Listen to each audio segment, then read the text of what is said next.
Human capital development और human capital और human development सुनने में एक जैसी टर्म्स लगती हैं, लेकिन एक जैसी बिल्कुल नहीं है। सो दीज टर्म्स में बी यूज इंटरचेंजेबली, बट इनकी सोच और एटीट्यूड में ज़मीन आसमान का फ़र्क है, और साथ ही ये दर्शाती हैं कि इतना इन्वेस्टमेंट ऑन एजुकेशन और हेल्थ क्यों किया जाता है, किस अप्रोच की वजह से। वेलकम एवरीवन, आप लोग देख रहे हैं Ego World Digital Classes, and this is Indian Economy Series for Standard 12. I am doing chapter number 8, Human Capital Formation. और आज की वीडियो में हम दो टॉपिक्स हिट करने वाले हैं। पहला, the difference between human capital and human development. ये TR जैन में नहीं है, ये NCERT में है और हमें NCERT फॉलो करनी होती है। So I am going to discuss this and also we will talk about the state of human capital formation in India, कि इंडिया में एक्सपेंडिचर ऑन एजुकेशन और हेल्थ का क्या सीन रहा है, what all efforts have been made. Then we'll discuss point wise in the next video कि क्या achievements रही हैं पिछले कई सालों में human capital formation in India की. Okay, so let's begin. पहला point, human capital और human development. पहले तो ये बात समझो, human development एक holistic point of view है जो इंसानों की development की बात करता है, चाहे उस development से productivity हो या ना हो। यानी ह्यूमन डेवलपमेंट ये मानता है कि लोगों पे की एजुकेशन पे और हेल्थ पे पैसा लगाना is important. Every government needs to spend on education and health, क्योंकि ये इंसानों की ओवरऑल वेलबींग में, ओवरऑल डेवलपमेंट में इम्पॉर्टेंट है। फिर चाहे उस एजुकेशन और हेल्थ से प्रोडक्टिविटी बढ़े या ना बढ़े, कोई फर्क नहीं पड़ता, बट जनरली हर किसी को पढ़ा लिखा होना ही चाहिए और हर किसी को बेसिक हेल्थ फैसिलिटीज मिलनी ही चाहिए। That's the point of view of human development. On the other hand, human capital थोड़ा नैरो कॉन्सेप्ट है। ह्यूमन कैपिटल कहता है भाई देखो, गवर्नमेंट को एजुकेशन और हेल्थ पे पैसा लगाना चाहिए, ये बात तो क्लियर है, लेकिन क्यों लगाना चाहिए? इसलिए क्योंकि तुम ह्यूमन कैपिटल क्रिएट कर पाओगे, तुम एसेट्स क्रिएट कर पाओगे जो प्रोडक्शन बढ़ाने में मदद करेगी, इकोनॉमी की ग्रोथ में मदद करेगी। तो ह्यूमन कैपिटल का जो लॉजिक है वो ये कहता है कि सरकार को पैसा लगाना चाहिए, इसलिए क्योंकि पैसा लगाने से लोग पढ़ेंगे लिखेंगे, एसेट बनेंगे, पैसे कमाएंगे और देश की इकोनॉमी को बढ़ाएंगे। ये ह्यूमन डेवलपमेंट और ह्यूमन कैपिटल एक सोच का फर्क है इन दोनों पॉइंट ऑफ व्यू में, और इसी के बेसिस पे इनके डिफरेंसेस क्रिएट किए गए हैं। Okay, so point number 1 discuss करते हैं। Human capital considers education for increase in labour productivity. मैंने क्या कहा? ह्यूमन कैपिटल का फंडा सिंपल है, गवर्नमेंट को एजुकेशन पे पैसा लगाना है, हेल्थ पे लगाना है। क्यों? दैट क्यों is very important to understand. क्यों लगाना है? ताकि लोग पढ़ें, एसेट बने, प्रोडक्टिविटी बढ़े और इकोनॉमी बढ़े। यानी ह्यूमन कैपिटल का स्कोप कंप्लीटली इकोनॉमिक है। Okay, human development on the other hand considers it important for overall wellbeing. Human development का जो कॉन्सेप्ट है वो कहता है बात प्रोडक्टिविटी की तो है ही नहीं ना, बात गुड्स एंड सर्विसेज की प्रोडक्शन बढ़ाने की तो है ही नहीं, बात ये है कि हेल्थ सभी की अच्छी होनी चाहिए। ये क्या बात हुई कि प्रोडक्टिविटी बढ़ानी है तभी हेल्थ पे पैसा लगाना है? बिल्कुल नहीं, हेल्थ पे इसलिए पैसा लगाना है क्योंकि ये बेसिक अधिकार है हर इंसान का। अपने जीवन में एक अच्छा जीवन, सेहतमंद जीवन जीना is important for everyone. So wellbeing के लिए इंपॉर्टेंट है, इसलिए हेल्थ पे पैसा लगाओ। एजुकेशन में भी इसीलिए कि जिंदगी का लेवल चेंज हो जाता है, सोच बदल जाती है, लाइफ आराम से कटती है, इसलिए एजुकेशन पे पैसा लगाना है। सो द एटीट्यूड चेंज क्या है? ह्यूमन डेवलपमेंट वाले कहते हैं कि एजुकेशन हेल्थ पे पैसा लगाना है for overall wellbeing of a human being, whereas human capital के प्रोपोनेंट्स कहते हैं ह्यूमन कैपिटल एजुकेशन हेल्थ पे इसलिए पैसा लगाना है क्योंकि उससे प्रोडक्टिविटी बढ़ती है, इकोनॉमिक ग्रोथ होती है। क्लियर है? पहला पॉइंट क्लियर है? Great. Second, human capital is means to an end which impacts productivity and in okay, अब इसका क्या मतलब है? means to an end, means मतलब रास्ता, end मतलब गोल। तो ह्यूमन कैपिटल के प्रोपोनेंट्स का गोल क्या है? लेबर प्रोडक्टिविटी बढ़ाना, GDP बढ़ाना, है ना, इकोनॉमिक ग्रोथ करना। तो वो कहते हैं कि ये जो ह्यूमन कैपिटल वाला हमने अप्रोच लिया है ना, कि आप एजुकेशन पे, हेल्थ पे पैसा लगा रहे हैं, इससे क्या होगा? ह्यूमन कैपिटल बनेगा, ह्यूमन बीइंग्स एसेट्स बनेंगे। फिर ये रास्ता है, ह्यूमन बीइंग्स जब ह्यूमन कैपिटल बन जाते हैं मतलब पढ़ लिख के पैसे कमाने लायक हो जाते हैं तो वो एक रास्ता बन जाते हैं, एक एंड, एक गोल अचीव करने का। और वो गोल क्या है? Economic growth of the country.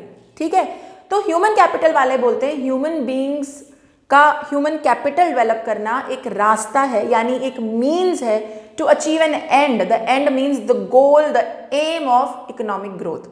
जबकि ह्यूमन डेवलपमेंट वाले कहते हैं भैया ह्यूमन बीइंग्स ही एंड है, हमें ह्यूमन बीइंग्स के थ्रू कुछ इकोनॉमिक ग्रोथ नहीं अचीव करनी, ह्यूमन बीइंग्स ही फाइनल डेस्टिनेशन है। ह्यूमन बीइंग्स खुश रहे यही चाहिए होता है, ह्यूमन बीइंग्स एक अच्छी लाइफ यही चाहिए होता है। फिर चाहे अगर वो हेल्दी हैं, वो पढ़े लिखे हैं, लेकिन they are not contributing to the economy, उससे कोई फर्क नहीं पड़ता, as long as they are living a good healthy life. That is what human development is all about. On the other hand human capital वाले बोलते हैं कि education और हेल्थ तो तभी फायदेमंद है जब उससे प्रोडक्टिविटी बढ़े। अब अगर देश में तुम एजुकेशन हेल्थ दे रहे हो और मैक्सिमम लोग पढ़ लिख कर भी काम नहीं करते, प्रोडक्टिविटी नहीं बढ़ाते, तो वेस्ट है ये एक्सपेंडिचर, फिर कोई फायदा नहीं है। ओके, सो नटशेल में ह्यूमन कैपिटल एक छोटा व्यू है जो इंसानों को एक एसेट समझता है in order to achieve the goal of economic growth. Okay, on the other hand human development वाले जो हैं वो बिलीव करते हैं कि इंसान किसी भी चीज को अचीव करने का रास्ता नहीं है, इंसानों की अपनी development is the goal, and that is why education and health are extremely important to be invested इन।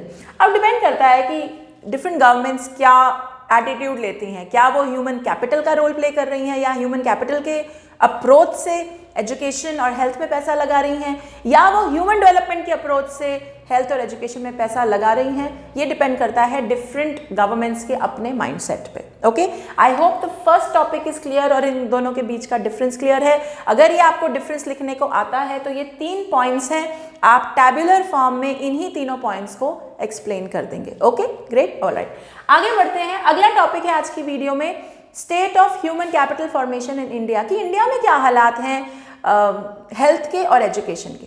पहला फंडा समझो, first point, health and education basic foundations हैं जिसपे ह्यूमन कैपिटल फॉर्मेशन बेस्ड है।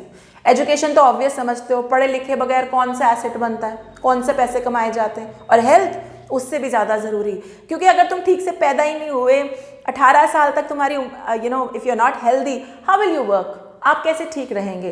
तो इसीलिए हेल्थ और एजुकेशन पे it is important for every government to invest, because वो भी समझते हैं चाहे ह्यूमन कैपिटल का लॉजिक है, चाहे ह्यूमन डेवलपमेंट का लॉजिक है, इनके बिना इकोनॉमी की जनरल वेलबींग हो ही नहीं सकती। ठीक है, लेकिन फंडा एक बहुत है यहाँ पर।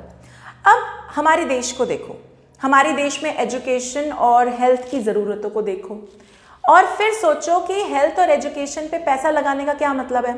बिल्डिंग्स बनाना, स्कूल की बात करते हैं, एजुकेशन की, बिल्डिंग बनाना, फर्नीचर लाना, इंफ्रा लाना, टीचर्स अरेंज करना, सिस्टम्स बनाना, है ना, उसके अलावा टेस्ट कंडक्ट करना, बहुत सारे फंडे।